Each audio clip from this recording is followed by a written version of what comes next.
3 dead, 6 injured in a Houston block party. Check it out. It's unfortunate. 6 other people were also hurt when shots were fired at the intersection of Laura Copy and Lockwood around 2 in the morning. ABC 13's Liliana Pearson spoke to family, witnesses, and victims, all in disbelief over the violence. Crossing 2 lanes of traffic and stretching a block. The sheer size of the scene gives you an idea of the widespread violence. Today, I don't know what happened. It was just crazy. It was like a scene out of a movie. A food truck driver who wishes to stay anonymous says he parks here regularly and was helping a line of customers when the crowd began to yell, scatter, and fall to the ground. It was literally so close. Like, I literally watched the bullet hit the ground and then hit a dude in the hand, and then hit the ground and then hit a dude in the leg, and they just fell right there in front of my truck. Police say a white truck drove westbound on Lower Copy, opening fire on the crowd. This cell phone video showing 3 people who were shot lying on the ground but alive. And just waited for them to stop for a second, and when I got down and got to the back with my wife, they started again. More shots, more. Having a cigarette. He had a stressful night. So we're going to let him get a pass on a cigarette. He had a very stressful night last night. All in front of my truck. Keir John Taylor says that he was at that block party, not realizing he was shot in the foot until after he got away. Too many people got hurt tonight, so I can't just speak for one person. I can't even speak for myself. The mother of 24-year-old Jarvis Fultry says her son died at the scene. The friend of a second unnamed victim coming to leave a memorial for her loved one. Neighbors telling us the violence is terrible, but not a surprise. It shouldn't have ever happened. You know, it just, people lost their lives for no reason. Everyone calling for the suspect to turn themselves in and give answers as to why they did this. Just stop doing it. Stop the violence. Yeah, okay. I'm sure he's just going to pull right on up to the police department and say, you know what? I want to give y'all an explanation why I shot up the party. But you don't got to worry about that with Anton from AntonDaniels.com. I told y'all that I'm Ruben Pfeffer. I was telling Mika this. Mika, I told you. I don't know if y'all ever watch Along Came Polly, but as I get older, I become more risk averse. Now, I'll do risky things like adventurous, jumping out of a plane, go parachuting, you know what I'm saying? Go swimming somewhere in some exotic location. I'll do those type of things.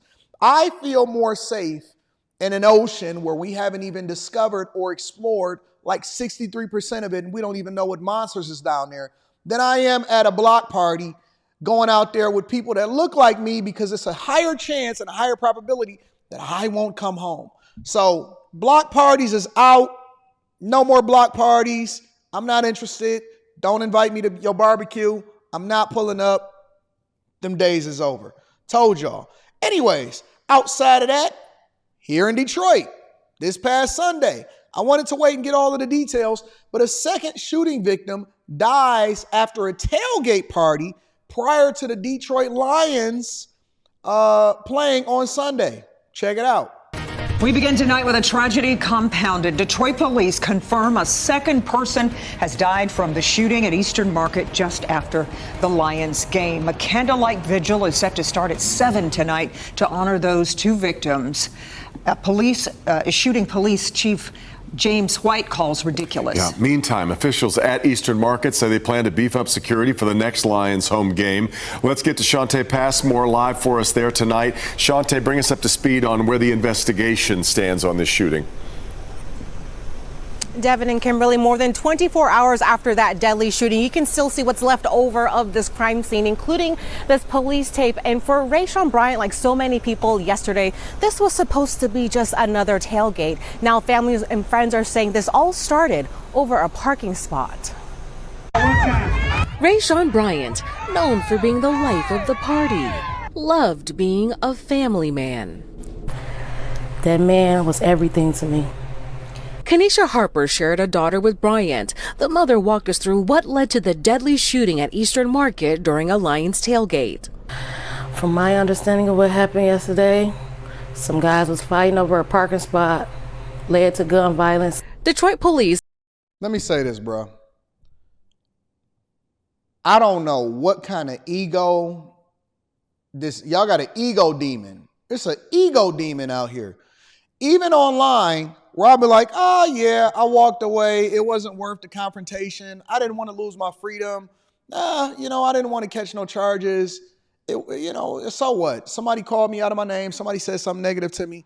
When my my CPL training class, they said, always walk away, run if you have to, especially if you're a CPL holder, because the last line of defense is that you want to have to be able to pull out your pistol. And so the goal is to get home. The goal is to save lives. The goal is to be able to get back to your daughters and your wives and your side chicks or whatever it is that you got going on in your life, to make sure that you make it home at night. Y'all arguing over a parking spot?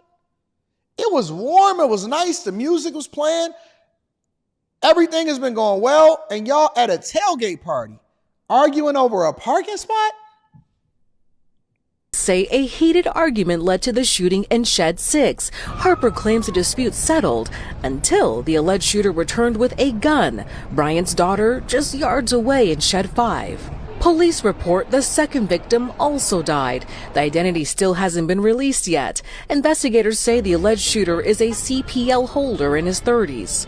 As for security, a spokesperson for Eastern Market told me it's working with area law enforcement and city officials to enhance public safety measures, including increasing foot patrols in the area.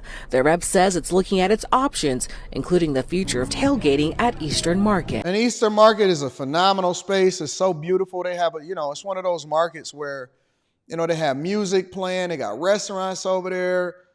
They usually have vendors as far as fruit vendors and it's one of those places where you go in the morning in order to get your flowers, and they also have a whole bunch of distributors over there, right? So they have meat markets and stuff like that. And so for a lot of the restaurants that I've been involved in, we've always had vendors and distributors straight from Eastern Market.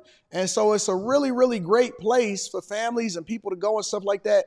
Y'all get into an argument over a stupid parking space, and then dude leave and come back to go and kill the dudes that he got into an argument with. Stupid, man. Just so ignorant. The dumbest thing that I done heard in a long time. Let's go to something a little more lighthearted. An 8-year-old decided to drive herself to Target with $400 in her pocket and went shopping. An 8-year-old girl had places to be, and she took it upon herself to get there. This morning, she drove herself to Target. According to police, the girl lives in Bedford and drove to a Target in Bainbridge Township. News 5's Maya Lockett has more on what happened. What started off as a missing child report soon turned into a busy day for an 8-year-old at this Target in Aurora. He did advise the driver appeared to be small in stature, and she should be in that vehicle driving. The driver was an 8-year-old girl who was originally reported missing along with the family's vehicle, a 2020 Nissan Rogue. In a press release from Bedford Police, family last saw the child around 7 a.m. A next-door neighbor provided the family and officers with Ring camera footage that showed the child got into the SUV and drove off around 7 a.m. She a future no bumper having Altima owner. She was in a Nissan Rogue. 8-year-old is going to grow up to be having that Altima no bumper. Alone. Bainbridge located the vehicle so far, but not the child. Officers learned through dispatch that Bainbridge PD had located the vehicle in the Target parking lot in their city. Bainbridge does have the female juvenile. Moments later, officers were able to locate the 8-year-old inside of the Target. On a Facebook post from Bedford Police, they said they did let her finish her Frappuccino. The girl admitted during her drive she struck a mailbox. Target employees told News 5 the child walked in with more than $400 and proceeded to walk around the store shopping for items and checking out. Now, police did make Target employees give the money that was spent inside the Target by the 8-year-old back to the family, and I did attempt to speak with the family today. However, they did not want to go on camera and they did not want to provide a comment. Reporting in Aurora, Maya Lockett, News 5. Is that Aurora in Colorado? Is that what that is? An 8-year-old? Where did she get $400 from? So many different questions. Anyways, ladies and gentlemen, that is your quick hits.